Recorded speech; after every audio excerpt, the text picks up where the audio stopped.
My sister tried to steal my dream job, my fiancé, and my inheritance. She failed spectacularly.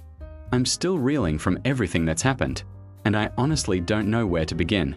It feels like my entire life has been turned upside down and then righted itself in the most dramatic way possible. I, 29, female, have always had a strained relationship with my older sister, Cassandra, 32, female. Ever since we were children, she's been intensely jealous of me, despite being the golden child in our parents' eyes. She was always prettier, more popular, and seemingly more intelligent to them, yet she always found a way to undermine anything I achieved. If I got a good grade, she'd point out a typo.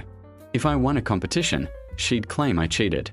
It was exhausting. Our parents, bless their hearts, never saw it. They always dismissed my complaints as typical sibling rivalry, encouraging me to be the bigger person.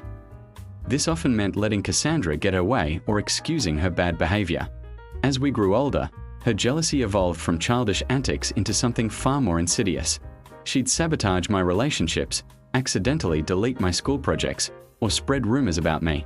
I learned early on not to trust her and to keep my successes to myself, or at least far away from her knowledge. Fast forward to about a year ago. I was finally on the cusp of achieving a lifelong dream, a senior marketing position at Innovate Tech, a leading technology company that I had been working towards for years. I had dedicated my entire career to this field, earning my master's degree and working countless hours to build up my portfolio and experience. I was in the final rounds of interviews, feeling incredibly confident. It was the culmination of everything I had ever worked for.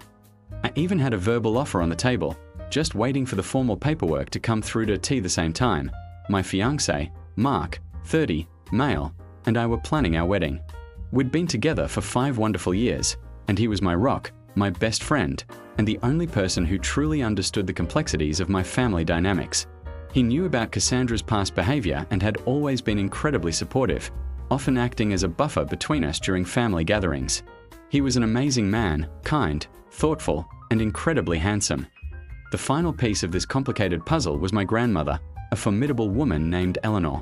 My grandmother was, to put it mildly, not a fan of Cassandra.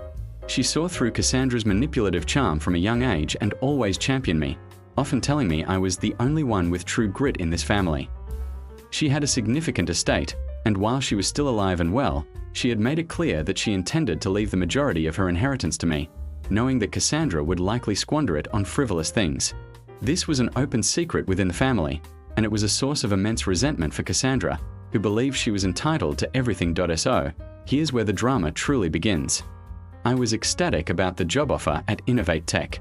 I had confided in my parents, who, for once, seemed genuinely happy for me. Big mistake. I should have known better than to share good news with them, knowing it would inevitably reach Cassandra. Within a week, Cassandra, who had a less impressive career history, she jumped from one administrative assistant job to another, never really settling, suddenly announced that she was also applying for a senior marketing position at Innovate Tech. My jaw nearly hit the floor. She had absolutely no relevant experience for a senior role in tech marketing. Her resume was full of entry-level positions in completely unrelated fields. It was audacious, even for her. I confronted her, asking what she thought she was doing. She just gave me that sickly sweet smile she always used when she was being particularly conniving. "Oh, darling sister, it's a big company. There's room for both of us. Besides, you know how good I am at charming people. Who knows, maybe I'll get the job." The implication was clear. She was trying to steal it from me. I tried to tell my parents, but they brushed it off.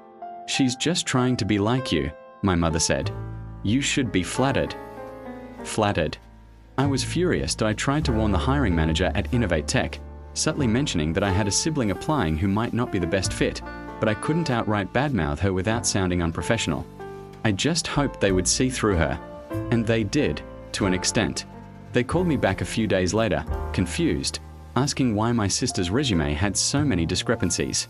It turned out Cassandra had completely fabricated a resume, listing my achievements as her own and even creating fake references.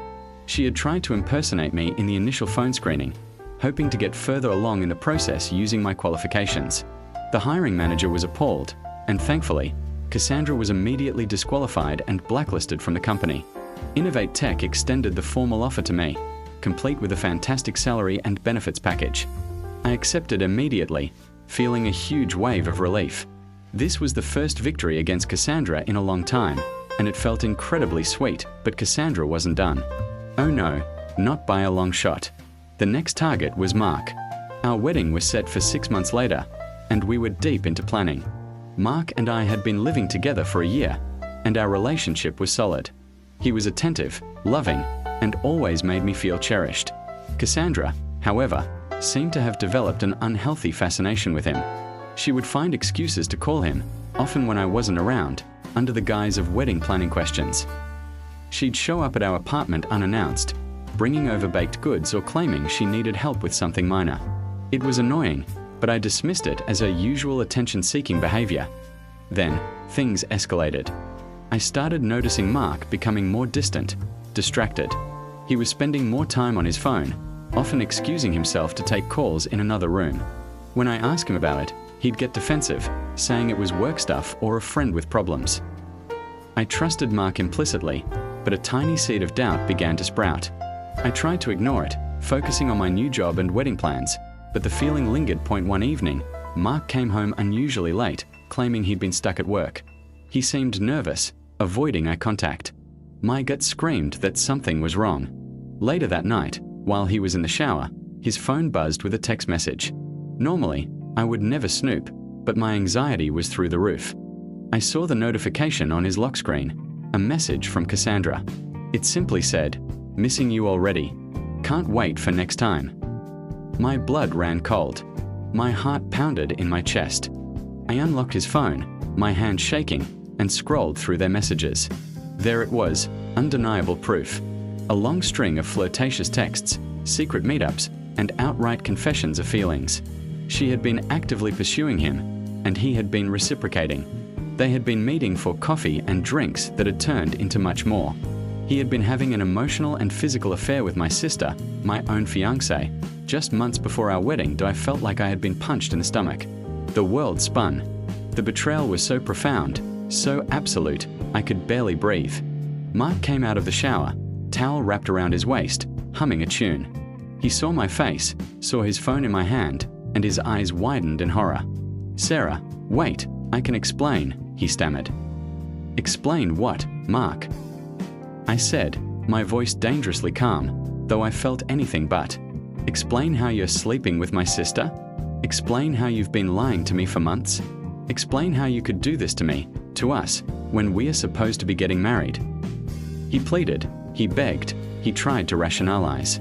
He said Cassandra had been confused and vulnerable, and he had just been trying to help her. He claimed it was a mistake, a momentary lapse in judgment, and that he loved me, only me. But the texts, the secret meetings, the sheer volume of their interactions, it wasn't a lapse. It was a deliberate, ongoing affair. I looked at him, the man I thought I knew, the man I was going to marry, and I saw a stranger. A liar and a cheat that I told him to pack his bags and get out. He protested, tears streaming down his face, but I was resolute. "I want you out of my apartment, out of my life, by morning," I stated, my voice devoid of emotion. "If you're not gone, I'm calling the police." He knew I meant it. By dawn, he was gone, his belongings stuffed into boxes. The next day was a blur of tears, anger, and a desperate attempt to salvage my dignity. I called my maid of honor, my best friend, Jessica, and told her everything. She was appalled, furious on my behalf, and immediately came over to support me. She helped me call off the wedding, notify guests, and cancel vendors. It was humiliating, painful, and utterly devastating. The hardest call was to my parents. When I told them about Mark and Cassandra, their reaction was predictably frustrating. My mother immediately tried to defend Cassandra, saying, "Oh, darling, are you sure you're not overreacting? Cassandra can be a bit exuberant, but she wouldn't intentionally hurt you." My father was silent, as usual. It solidified my long-held belief that they would always choose Cassandra, no matter what she did. Then came the third blow, the one Cassandra had been planning for years, the inheritance. My grandmother, Eleanor, had been ailing for a few months, and her health had recently taken a sharp decline. She had always been sharp as a tack, but in her weakened state, Cassandra saw an opportunity. A few weeks after the wedding debacle, I received a call from a lawyer I didn't recognize. He informed me that my grandmother had recently amended her will. Instead of the majority of her estate going to me, it was now split evenly between Cassandra and me. This was a shock. My grandmother had always been fiercely protective of me and had explicitly stated she would never leave Cassandra a substantial amount due to her irresponsible spending habits. I immediately suspected foul play that I called my grandmother's usual lawyer, a kind older woman named Mrs. Peterson, who had handled our family's affairs for decades. Mrs. Peterson sounded distressed when I explained the situation. She confirmed that my grandmother had indeed signed an amendment, but she had seemed unusually frail and confused at the time. She also mentioned that Cassandra had been present at the signing, assisting our grandmother that I knew this was Cassandra's doing. She had manipulated my grandmother in her weakened state. I was heartbroken, not just for the money, but for the betrayal of my grandmother's wishes. This wasn't about financial gain for me. It was about honoring Eleanor's intentions and preventing Cassandra from exploiting her that I immediately went to visit my grandmother. She was indeed very weak and her memory was faltering. When I gently asked her about the will amendment, she looked confused. Will? What will, dear? I just signed some papers Cassandra brought me about something or other. My eyesight isn't what it used to be. My heart ached for her. Cassandra had taken advantage of her vulnerability that I decided I wouldn't stand for it. I contacted a lawyer specializing in elder abuse and estate disputes. We gathered evidence, statements from Mrs. Peterson, medical records detailing my grandmother's declining cognitive function, and even some text messages where Cassandra had bragged to a mutual cousin about finally getting what she deserved from Eleanor. The lawyer explained that proving undue influence would be difficult but not impossible. The key would be establishing that my grandmother lacked the mental capacity to make such a significant decision at the time the amendment was signed, and that Cassandra had exerted coercive control. It was going to be a messy, public battle, something I dreaded, but I felt I owed it to my grandmother. However, fate, or perhaps karma, had a different plan. While my lawyer was preparing the case, a bombshell dropped. My grandmother, God bless her soul, passed away peacefully in her sleep. While I was heartbroken by her loss, I also felt a sense of peace that she was no longer suffering. With my grandmother's passing, the will officially entered probate. My lawyer immediately filed a challenge to the amended will, citing undue influence and lack of testamentary capacity. The family was thrown into an uproar. My parents, of course, sided with Cassandra, accusing me of being greedy and disrespectful to my grandmother's memory. Cassandra, for her part, put on a theatrical display of righteous indignation, claiming I was slandering her. During the discovery phase, my lawyer uncovered something truly damning. Among my grandmother's personal papers, locked away in a safe deposit box that Cassandra had somehow overlooked, was a small, leather-bound journal. My grandmother had always been an avid journaler, and this one detailed her final months.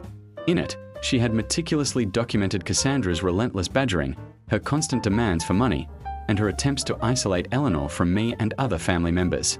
She wrote about Cassandra bringing her papers to sign when she was confused, and how she felt pressured and coerced. The journal was a detailed, first-hand account of Cassandra's manipulative tactics. It explicitly stated that Eleanor intended her original will, leaving the bulk of her estate to me, to stand, and that any subsequent changes were made under duress. The journal was a game-changer. It was irrefutable evidence. My lawyer presented it to Cassandra's legal team. They immediately knew they had no case. The journal, combined with Mrs. Peterson's testimony and my grandmother's medical records, painted a clear picture of undue influence. Facing a guaranteed loss and the public humiliation of having her manipulative behavior exposed in court, Cassandra's lawyers advised her to withdraw her claim on the amended will. She refused at first, claiming the journal was fake, a fabrication. But when my lawyer showed her the forensic analysis confirming the journal's authenticity and the timeline of entries perfectly aligning with my grandmother's declining health, she finally caved.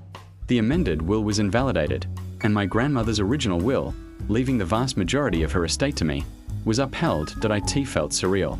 Not only had I gotten my dream job, but I had also escaped a fraudulent marriage and secured my inheritance, all while Cassandra's scheme spectacularly imploded. And Mark? Well, after I kicked him out, he spent weeks trying to contact me, sending endless texts and voicemails, begging for forgiveness. I blocked him on everything. He even tried to show up at my new job, but security quickly escorted him away.